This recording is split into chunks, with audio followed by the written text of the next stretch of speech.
Porque, assim como todos morrem em Adão, assim também todos serão vivificados em Cristo.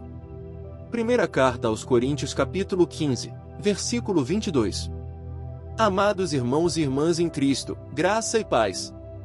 Hoje meditaremos sobre uma das doutrinas mais gloriosas e essenciais da fé cristã, a ressurreição dos mortos. O capítulo 15 da primeira carta de Paulo escrita aos Coríntios é o mais extenso da epístola e talvez um dos mais profundos de todo o Novo Testamento. Ele trata da realidade da ressurreição de Cristo e da certeza da nossa própria ressurreição. Vivemos dias em que muitos estão dominados pelo medo da morte, pela desesperança diante do futuro e pela incredulidade em relação à vida eterna. Mas a palavra de Deus nos aponta para uma esperança viva, firme e fundamentada: Cristo ressuscitou. E por isso, nós também ressuscitaremos. O tema da mensagem de hoje é a esperança da ressurreição, a vitória final em Cristo. Vamos à reflexão deste capítulo. 1. O Evangelho da Ressurreição, versículos 1 a 11. Paulo inicia lembrando os coríntios do Evangelho que lhes havia anunciado, que Cristo morreu pelos nossos pecados, foi sepultado e ressuscitou ao terceiro dia, segundo as Escrituras. Essa é a base da fé cristã. Não seguimos uma filosofia, mas uma pessoa viva, Jesus Cristo, o ressuscitado. Paulo também apresenta testemunhos visíveis. Cristo apareceu a Cefas, Pedro, depois aos 12, a mais de 500 irmãos, a Tiago e por último a ele mesmo. Esses testemunhos reforçam a veracidade do fato da ressurreição. Saiba que a fé cristã está enraizada em fatos históricos reais. Jesus morreu, foi sepultado e ressuscitou, isso é central. 2. A necessidade da ressurreição, versículos 12 a 19. Paulo então confronta uma heresia presente em Corinto. Alguns diziam que não havia ressurreição dos mortos. Ele mostra que, se não há ressurreição, Cristo também não ressuscitou. E se Cristo não ressuscitou, nossa fé é vã, ainda estamos em nossos pecados, e somos os mais infelizes de todos os homens. Saiba que a ressurreição de Cristo é a garantia da nossa justificação e salvação.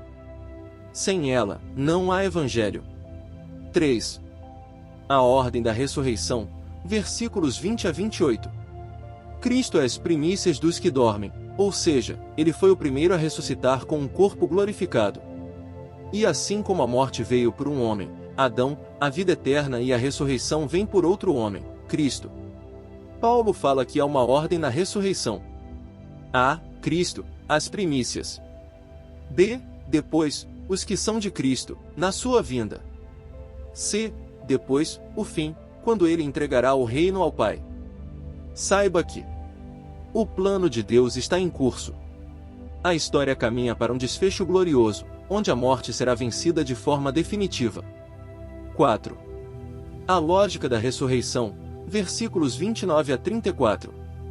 Paulo utiliza argumentos racionais e espirituais. Ele questiona: se os mortos não ressuscitam, por que estamos em constante risco e sofrimento por causa da fé? Ele nos chama a viver com propósito, com uma vida santa, pois mais conversações corrompem os bons costumes.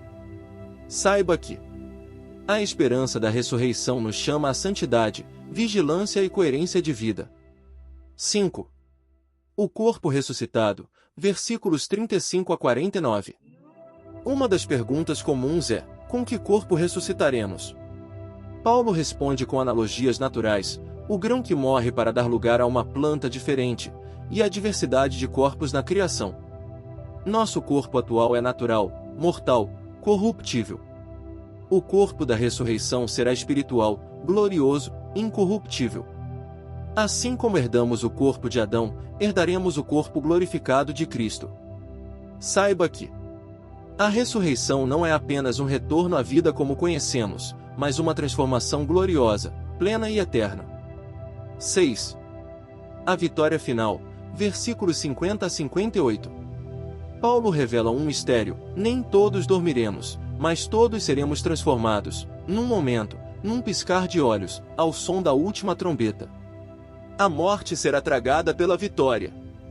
Ele conclui com uma exortação poderosa: sede firmes, inabaláveis, e sempre abundantes na obra do Senhor, sabendo que no Senhor o vosso trabalho não é vão.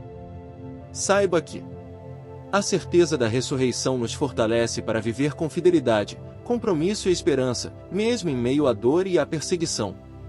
Aplicações práticas do dia a dia. A.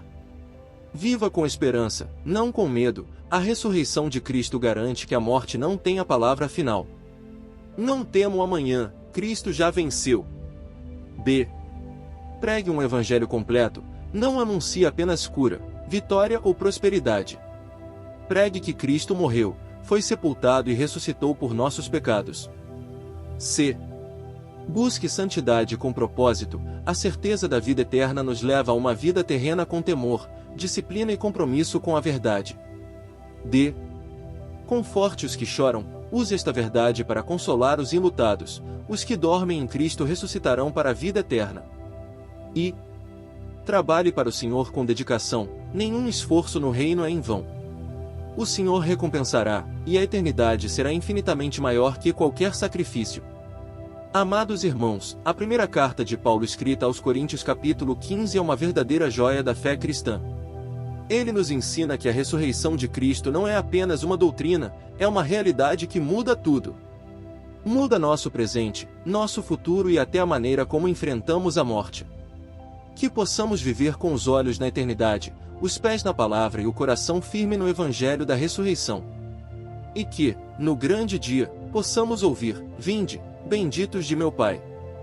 Muito obrigado por ter acompanhado esta mensagem. Que ela renove sua fé e sua esperança. Se ela abençoou seu coração, curta este vídeo, inscreva-se no canal Querigma Bíblico e compartilhe com alguém que precisa ouvir essa palavra. Oração final. Senhor nosso Deus e Pai, louvado seja o teu nome porque Cristo ressuscitou. Obrigado por nos dar uma esperança viva, uma herança incorruptível e uma vitória eterna. Perdoa-nos quando vivemos como se a morte fosse o fim. Renove em nós a fé na ressurreição e ajuda-nos a viver com os olhos na eternidade. Fortalece aqueles que estão cansados, consola os que perderam entes queridos e levanta os que caíram. Capacita-nos a sermos firmes, inabaláveis e abundantes na tua obra. Abençoa cada pessoa que ouviu esta mensagem. Que a tua paz e tua graça repousem sobre todos. Em nome de Jesus, amém.